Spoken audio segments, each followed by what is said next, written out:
Jam qëtu në fshatin Kramavik të Rahovecit, pra u ktheva prap të vendi njëjtë para 3 muajve.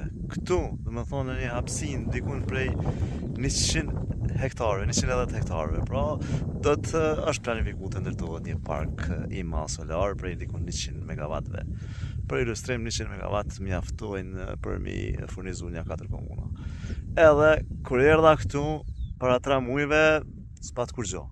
Dhe më thonë, ky investim i cili është bo përmes ankondit publik nga Ministria e Ekonomisë është para pa që të filloj së ndërtuarin e vit në mars të këtij viti. Pra jemi në prill, nga afër mesit të muajit prill, edhe qysh po shihet këtu nuk ka kur gjo. Kompania Orllati, që është kompani fituese nga Zvicra me pronar kosovar, nuk ka bo këtu qysh po shihet bashkë kur gjoj, vetëm i dallim që ke nga para 3 muajve ishte që aja tabela në fillim aty që tregonte parkun solar kish ra për toke, kur gjo asnjë dallim tjetër nuk ka këtu në një ankant që i ka shpall Ministria jonë këtu mbi 100 hektar këtu janë ndapi kresh për këtë punë, mirë po nuk më ndodha që